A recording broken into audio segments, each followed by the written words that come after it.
mahirap? Magpatawa ng guest na seryoso o magpaseryoso ng guest na sobrang kulit?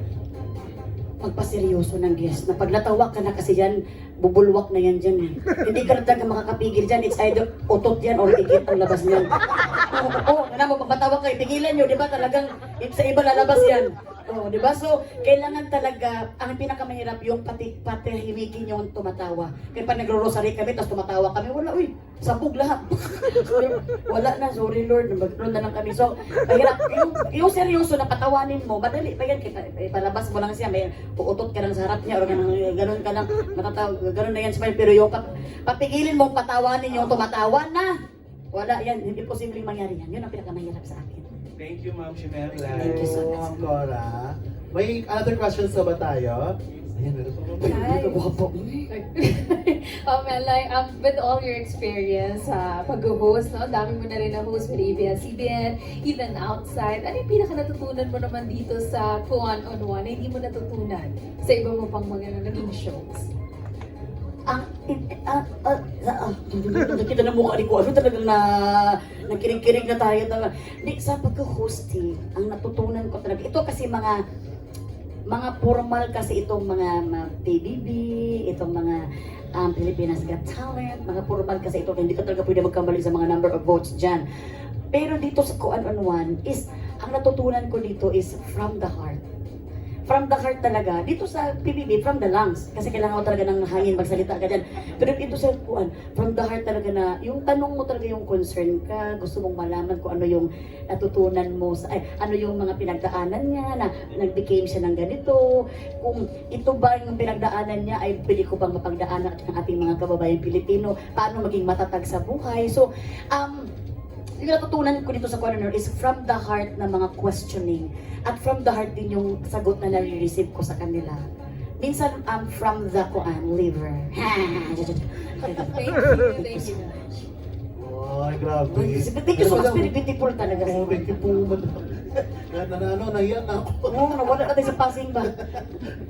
Meron pa po bang tanong? Hello, my... Ay, sir. Congratulations. Hello po. Natandaan pa namin, season 1 nandito kami, hanggang season 5 nandito pa. Kaya nga, salamat Sir Alex. Ito talaga Sir Alex, talaga itong nandito talaga. Yeah, congratulations. Yung unang tanong ko sa'yo, kasi hindi naman lahat ng mga talk show na ganito nagtatagal ng hanggang 5 season, di ba? Anong sikreto ng isang Melay sa kanang One-on-One show kung bakit nagpapatuloy hanggang season? Abangan ba namin hanggang season 10 or 100 to dahil successful yung One-on-One? Ano yung sikreto ng Melay at nung show mo? Well, hindi ko talaga, wala man kami mga sikreto. Pero siguro, kaya kami tumagal ng season 5 kasi every season, isa lang din ang artista. Every season, dalawa lang pala yung artista. Tapos nag-season 2 na agad. Hindi, hindi siguro, it's our faith na magkaroon pa rin kami ng trabaho na pinipray namin kay Lord na merong magbisaya pa rin or merong Tagalog na marunong na magbisaya. Pag tumagal na rin. Hindi, kasi kami naman, hindi naman kami nagplano nito. Ang nagplano nito is sa mga boss namin sa ABS. Andyan din si Sir. Ayan ang boss namin. Hi Sir. Ayan si Sir sa kaming boss namin sa ABS ng aming YouTube. Pero syempre, at the end of the day, the plan is from God talaga. Na hindi ko alam bakit umabot din kami ng season 5. So, si Lord na bahala sa amin and we will do the best na lang namin dito. Sir Alan, maraming salamat Sir Alan. Yung second question ko, Melay, ito ano lang, panic question lang. Sa nangyayaring kaguluhan sa Senado, di ba? Kumbaga, ikaw, kung bibigyan ka ng chance i-guest yung isa sa mga senador, sino yung gusto mong i-guest at anong itatanong mo? Iba yung mukha, no? Nag-iba yung mukha, no? Hindi ka nang, talagang alam mo, totoo talaga yung mga nangyayari talaga. Actually, tayong lahat, mga matatalino na tayo kasi alam na natin at aware na tayo sa mga nangyayari sa loob ng Senado. Hindi man natin alam kung ano yung mga kurum-kurum, ano mga kolorum, ano ba yung mga ganyan-ganyan. Pero alam natin ang anong ibig sabihin niyan sa Tagalog. So, kung may i-interviewin man ako na Senado, ang i-interviewin ko talaga ay walang iba kundi si ang Bisaya doon. Walang may ibang Bisaya doon kundi si Senator Mig Zubiri. Kasi Bisaya man siya, wala may ibang Bisaya doon. Itatanong ko sa kanya kung kaano-ano niya si Diana Zubiri. Related pa sila. Itatanong ko sa kanya kung sa Bisaya ba, paano man tag kung saan na to, anong gagawin natin para magkaisa tayo? Yun ang tanong ko sa kanya. Kasi, sobra talaga tayong nakakahiya, ha? Sa totoo lang, sobra tayong nakakahiya. Bakit? Yung mga ibang bansa, may mga war.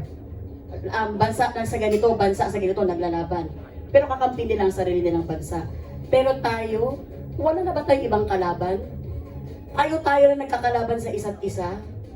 So tayo na mga Pinoy, dapat maging wais talaga tayo. Tayo na naman bumuboto na. Sana naman bigyan tayo ng hiya. Tayo ang bigyan ng hiya. Hindi ko alam kung may mga hiya pa ba sila. So sana, paano ang gagawin natin? Ako hindi talaga ako pwede hindi magsalita kasi syempre nagbabayad tayo ng tax. Pinoy tayo, marami tayong mga kawawang Pinoy. Pumunta ako ng Korea. Magtutour ka doon, masaya talaga ang tour mo. Bakit? Wala kang makita mga tao doon na kawawa. Wala kang makita tao doon na na mga establishment nila. The best 51 na bridge ang ginawa nila para makatawid ang mga tao nila lahat doon. May traffic man, pero alam mo, kitang-kita mo ang goodness ng kanilang paggawa nila sa gobyerno nila. Yung tax, nakikita mo tayo dito. Makikita mo, masaya ka sa buhay mo kasi bagong sweldo ka paglabas mo. May taong na nanghihingi ng pera kasi walang trabaho. Doon pa lang, hindi ka na nga masaya, parang nagano ka na agad, so naglalakad ka na, hanggang nabigay mo na yung sweldo mo, kulang na naman ang sweldo mo. Yung, wala kang peace pa. So, Senator Mix, ano ba, usaman atong himuon, na magkahiusa mo din na magkaisa kayo dyan, para naman magkaroon din kayo sa amin dito, lahat ng tayo dito, lahat ng mga nagbabayad ng tax, please lang, ibalik nyo talaga ang dignidad sa Senado. Ibalik nyo. Maawa kayo sa amin. Thank you, Melay. Diba? Yun naman ang gusto natin. O, nagising ang Udjuman. Yung topic ang pinag-usapan, nagising siya. Amen, tama. May iba pa ba tayo? Salamat Sir Alan sa mga question. Sir Alan kasi taga-NBI siya. Lagi outfit ng taga-NBI. Ano yung mga outfit ng NBI? Si Sir Alan, parang asik si Sir Alan. Bakit yung tanong-tanong? Hi Melay, ako naman ang sunod. Si Kumagko yan, si Kumagko. Ever since, sa day one ko sa yun, sa ating pag-artista, andyan talaga sa support siya sa akin. Yes, and I was also there during your wedding. Oo, nasa wedding namin siya. I'm sure I really went there because Yes, of thank you them. Kumagko. Grabe ang support niya sa amin mag-asama. First of all, congratulations on your 5th season. Pero meron na bang, kasi medyo parang ang ginagawa mo every season na nagkakaroon tayo ng MediaCon is kino-confirm mo na din na may next season. Ganun na ba ang estado ngayon? May next season na ba? Ewan ko nga lang, baka dito sa sagot ko magkawala na naman sila. Saring lang, hindi ko alam kung may, ako naman, alam niyo naman ako, basta ako talaga ang tanungin niyo. Thank you so much for that beautiful question, Kumakaw. Kasi ito, parang sobrang lagi siyang pagmamahal sa aming pamilya. Ako, hindi man ako magsasabi ng meron ba o hindi. Basta ako, depende kay Lord. At depende rin sa budget ng EBS. Kung meron pa ba kami. So, baka pwedeng meron or pwedeng hindi. Sabi ni Van, oo na daw eh. Ay, sabi ni Morse, meron na.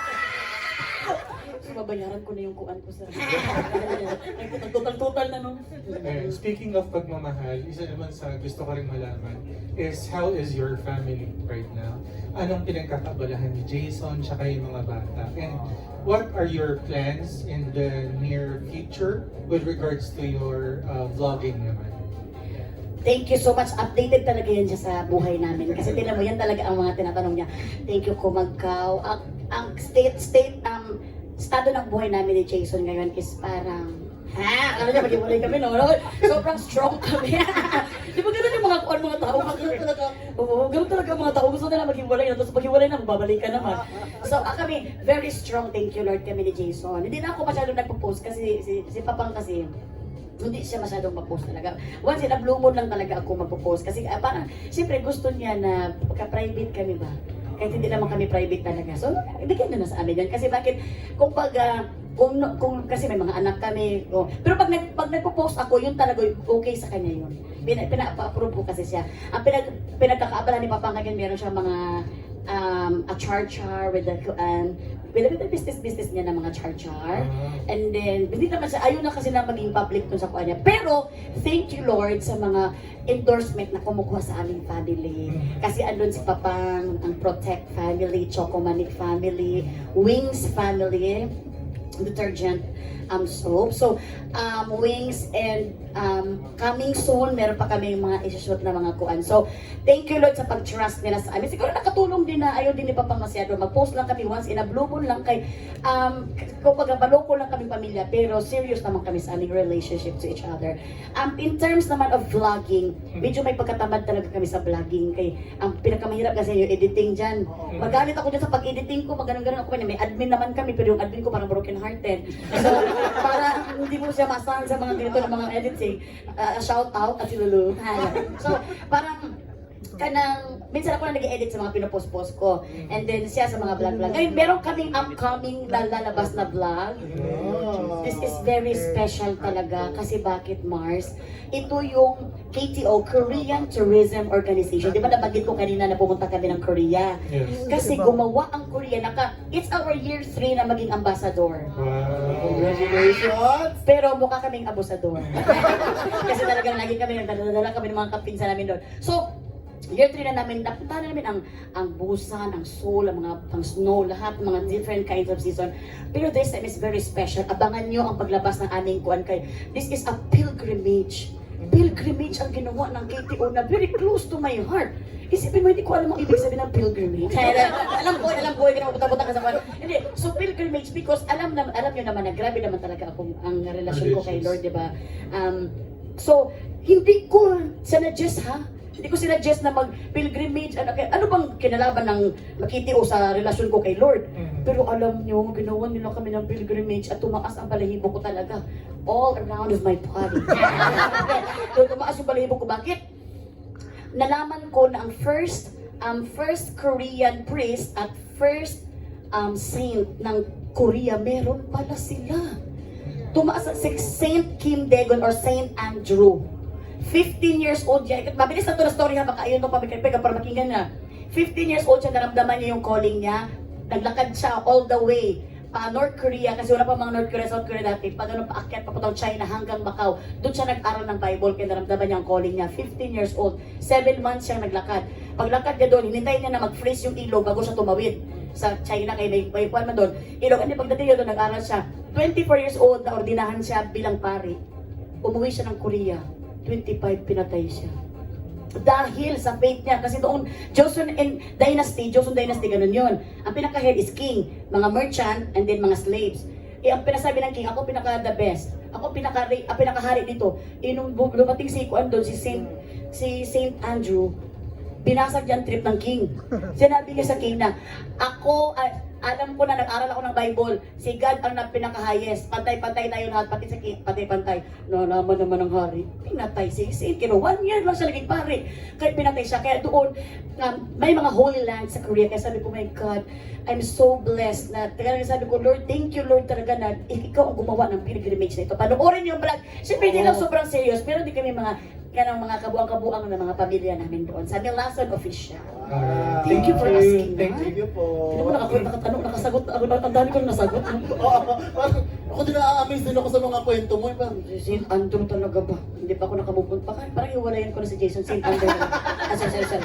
Okay, next. Meron ba tayong question? Ayan, karon babasa ako ng mga pangutanas ng iba pa mga media na members natin na wala ngayon. From Chris Ramos of One Music Philippines, sa Kuanon One, minsan tinatanong nyo yung guest nyo ng kanilang paboritong Bisaya word. Ikaw, Melay, can you please teach us for you, the most beautiful Bisaya word on top of your head? At ikwento mo sa amin ang ibig sabihin nito. Ako, ang gusto nako is pagsinabtanay. Pagsinabtanay in Tagalog is pagkakaintindihan, understanding. Yan naman ang pinaka-key talaga to success tayo or tayo pag may isang grupo tayo or isang kwan tayo. Pagkakaintindihan, intindihin ang bawat isa kung saan nanggagaling, intindihin kung anong gustong mangyari at kung ikakabubuti ng bawat isa, doon tayo mag-focus. So, pagkakaintindihan or sa Bisaya, pagsinabtanay. Pagsinabtanay. Nice ka siyang hawin-hawon, no? Na pagsinabtanay. Tanay. Palihog, palihog, tanan. Totoo talaga yung pag sinabtanay. Kaya kagaya ngayon sa mga in all aspects sa buhay natin, we need to understand each other. Kailangan talaga natin mag-understand kasi kung ano ba ang goal. Kung ang goal mo ba is hindi kakabuti ng ating bansa, hindi ka dapat nandyan. Kung ang understand ka namin kung maganda ba ang goal mo sa bansa, ikaw ang ating papanigin. Ganon, understanding, pag sinabtanay. Correct. Tapos ang Hindi pinagsabtan... na pwede mga ego-ego natin. Oo, Tayo ganyan-ganyan. Understanding is the key. Tsaka di ba Ate Mels, ang sinabtanay sa Bisaya, hindi lang siya intindihin yung lingwahe, Oo. anong sinasabi niya, intindihin mo yung ang core ba? Ang core, Oo. kung saan talaga siya nanggaling, sa kung ano naman, hindi naman kami maintindihan, pero you understand kung saan kami nanggagaling, kung saan nanggagaling ang guest namin, kahit Bisaya siya naintindihan nyo ang pinag-uusapan. Actually, like, pinagsabtanay is very, parang it encompasses, wow! Grabe naman. Pero siya parang, siya yung nare-describe sa kung ano-anuan talaga, Ma'am Shimel. Kasi, hindi man tayo naiintindihan ng mga viewers, ng ibang viewers na nag-Bisaya tayo, pero nag-gets nila kung saan tayo nanggagaling, ano yung mga kwento natin, di ba? So, perfect ang pinagsinabtanay. Salamat kaayo. Hana Dashian. Kamsamnida. Kamsamnida St. Andrew. Puro mo tayo nag-ilaw mo sa St. Andrew, so St. Andrew. I love you. May other questions sa uwa tayo? Ayan, babasahin ko naman ang question ni Trisha Machas ng Metro.style. Ang tanong niya, what question did you ask a guest that you have never been asked? And can you answer that question now? Hindi ko naintindihan. Siguro, ano daw ang question na hindi ko pa natanong? Siguro, palit-palit ba ako? Lisa Soberano? Hindi, ako ang question na hindi ko pa natanong siguro is, maganda ba ako? So hindi ko na inalam ang sagot. Kasi baka masampal ako sa katotohanan. Ano yun, ang hindi ko pa natanong, ako naman talaga, hindi naman ako mahilig magtanong about sa personal life talaga. Lalo na pag yung about sobrang kuan na life, yung kunwari gusto mong ayaw pag-usapan, hindi ako mahilig magtanong sa ganyan. Because I respect your privacy. Kaya nakabubuon ka na dyan, bubungkalin pa natin. So, yun ang mga hindi ko natanong, yung mga delikado na kain. Kung sino ang pumatay kay Marcella. Yan. Ang second question niya, what has been the most inspiring story you've heard from a guest that has stayed with you until today? Pinaka-inspiring. Ako until today, siguro 4 PM na lang to, pero mamaya hindi ko na siya. Hindi, until today, syempre hindi talaga ako makaka-move on talaga sa faith ni Maymay Entrata sa kanyang faith niya kay Lord. Kaya nakita ko kung gaano siya ka-strong. Nasa stage na kasi tayo naman, mga edad natin na, alam mo yung mga parents natin, sobrang time tayo sa mga work natin, pero yung mga parents ito, tumatanda na ba yan? So nasa era na ako na natatakot kung ano mangyari sa parents ko, kahit naman talaga nagkaroon kami ng bugbugan time ng papa ko, pero talagang ang respect ko at pagmamahal ko sa kanya, kasi may prostate cancer kasi ang papa ko eh.